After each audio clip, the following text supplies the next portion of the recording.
This is Optimal Health Daily, episode 1799. Confident About What? By Greg Audino of gregaudino.com. And I'm Dr. Neil.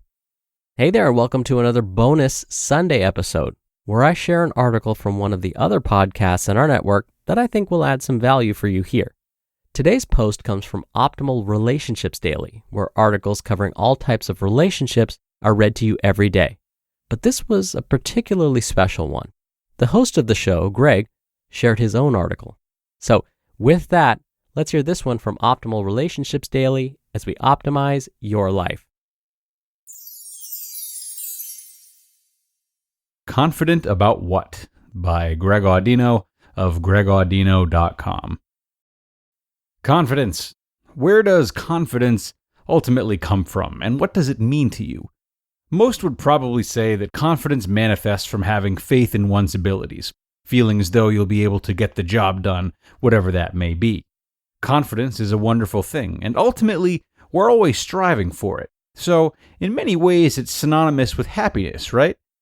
Each decision we make, no matter how muddled or how sacrificial, is ultimately an effort to feel more comfortable and be happier.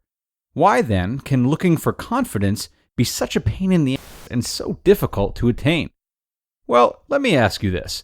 Are you paying as much attention, or better yet, as much respect, to being unconfident as you are to being confident? Are you taking a breather to admit and accept your current lack of confidence and assessing where it stems from? Oftentimes, the main block in acquiring self-confidence is the refusal to be confident in our current state of unconfidence. If that's even a word, probably not. It is when confidence becomes conditional that progress is blocked. Doesn't saying, "I refuse to feel weak, I will only be strong," display a complete lack of ownership of a massive portion of your life, and therefore a huge lack of confidence in itself? Strength and confidence develop from adversity. It's not a matter of snapping your fingers. The struggle to achieve confidence only exists because you've created a false image of what confidence is. The bumps in the road are not going anywhere. There's no recipe to eliminate that which is out of our control. The only part of the equation that can change is your reaction and your perception of adversity. So I'll ask you again. When was the last time you said to yourself, "Right now, things aren't going my way. Right now, I don't feel happy or confident, and that's okay"? Have you ever been so patient with yourself? Or have you fallen into modern culture's trap that everything needs to be a struggle and that you need to be hard on yourself to get to where you want to be? How's that working out for you? Would it not be valuable to stop and observe your feelings of discomfort in a non-judgmental way? Would it not be refreshing to wipe your slate clean of judgment and proceed accordingly? Oftentimes, this is what's missing. This is what separates the secretly troubled people who are shoving motivational quotes down people's throats on Instagram from those who are truly living with confidence. The ability to catch themselves in a moment in which they lack confidence, truly accept the discomfort and where they are in their journey, and then move on to flourish. You don't need the bells and whistles that you've been tricked into thinking that everyone else has. You have everything you need inside of you, and teaching yourself to have belief in that is how you'll develop true confidence. Because you'll come to find that everything happening outside of you is only as powerful as you allow it to be. So that being said, what situation would you really not be able to handle? Listen, guys, the gap between hearing this stuff and living it is action. So if you're up for it, I want to give you a challenge. Now, it is no secret that we can talk about these concepts and understand them when we're in a relaxed and contemplative state, but to catch yourself in the moment is a different beast, and having the right reaction in those times of turmoil is where real progress will occur. So take a second now to consider those times in your life when you feel unconfident. Consider when you're riled up and your ego is threatened. Maybe it's your weekly game of basketball, when you're taking yourself too seriously and some new kid on the block comes and crosses you up. Maybe it's when the pimply guy in the cubicle next to you steals your good idea and presents it to the boss.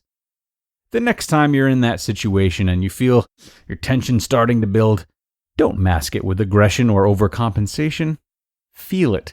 Lean into that lack of confidence and get to know it, rather than trying to avoid it as we are accustomed to doing. At first, you might only be able to keep your cool for a few seconds before you go back to blowing your top. That's fine, baby steps. Remember, you're undoing a lifetime of work. Once you feel that pain, that lack of confidence, try your best to dismiss it and remind yourself that this situation really doesn't have anything to do with your value as a person, so ultimately it's irrelevant. Getting used to this process, used to the fact that these mishaps only affect you as much as you allow them to, will in time grant you the ability to move through your life with confidence. You'll soon find that these situations to handle aren't really situations at all, because none of them are bigger than you. That's confidence.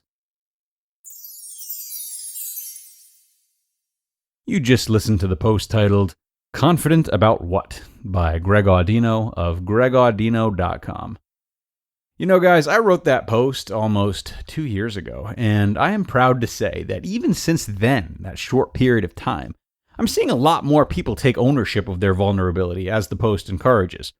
There's still a lot of work to do, obviously, and for those who are comfortable being vulnerable, for those who have taken that post lessons and run with them, let's just vow to not be so insistent on it that we bully or shame those who have a hard time doing the same.